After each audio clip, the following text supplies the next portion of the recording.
Hi, I'd like to talk about TV, films and comics on this channel, and today we're going to talk about DC Dark Horse crossover of Superman, effectively Superman versus Aliens.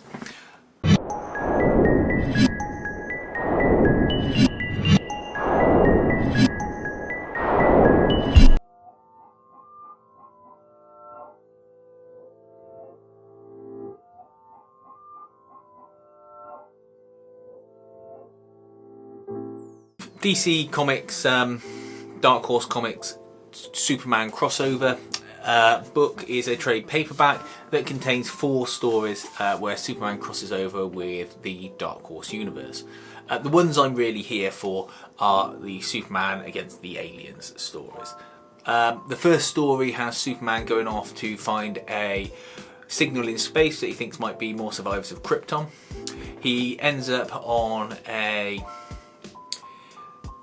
sort of asteroidy type planet where there is a surviving city of his Kryptonians, but something's happened.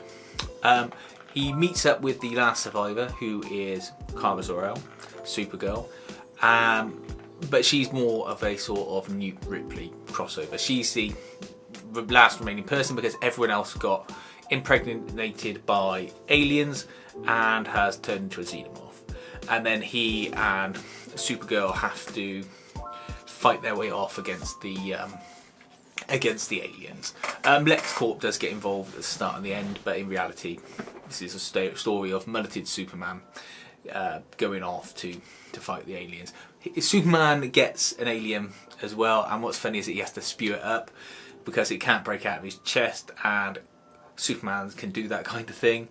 It's got a ending that leaves it open for a sequel. Not that that's ever going to happen now that Marvel have got hold of the Aliens franchise, but it's just a fun story. I thought I wasn't going to like it when I first started reading it, but then the more it went on, the more I enjoyed it.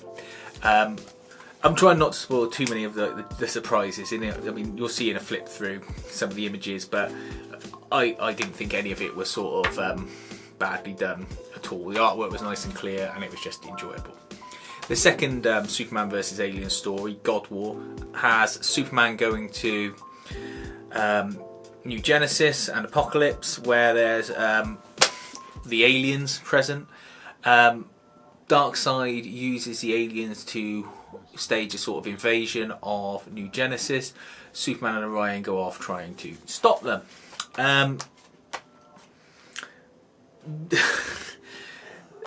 The way that Darkseid looks at using the aliens is entirely in keeping with his character. Because he's Darkseid, he doesn't give a toss about the aliens. They can't hurt him, so they're just another tool for him to use.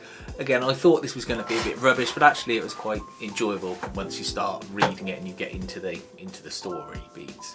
Let me know what you think about that. The other 2 stories in the book are, one is Superman and Madman, Hullabaloo, which looks very strange and jarring with the artwork when you transfer from the previous story of the aliens. To be honest, it's just Superman teaming up with the Hullabaloo character in his weird and wacky world, and you get this mix your Spitlick in there as well, just sort of causing problems. I didn't think it was a particularly standout story, and there's not really much worth mentioning. And the final story is Superman Tarzan, where what you get is a clever reimagining of if Superman was actually Tarzan. You know, he's crash landed in the jungle and raised in the jungle. So instead of getting just the Tarzan character, you get Superman as Tarzan.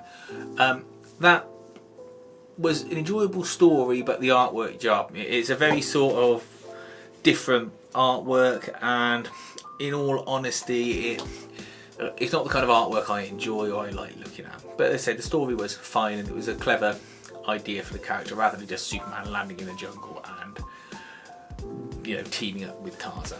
It feels like someone actually put some effort into it. This collection of books is still available, I think, for a relatively reasonable price. I got mine for $9.99. I got it with a remainder mark on it, but beyond that it was brand new without any issues. I can see these books suddenly jumping in price because once the stock goes, obviously they won't be getting printed anymore by Dark Horse or DC or whoever it was that was in charge of the publishing, and then they start getting rare, and then they start going up in price. We've already seen one for 50 quid, which I think you've got to be a fool to buy, because a quick search would soon find one for the cheaper price. But I think if you're interested in this, just grab it in a printed format. It's still available in digital format and comes up in the sales every now and then, but how long that will go for, I don't know. I'm not sure how these licensing deals work. But yeah, definitely worth picking up. Not as good as the Batman ones, with Batman Predator or the Batman Aliens, but certainly not worth skipping over if you're into collecting these crossovers, as I am, and you like all the characters involved. Please feel free to like and subscribe, and thanks for watching.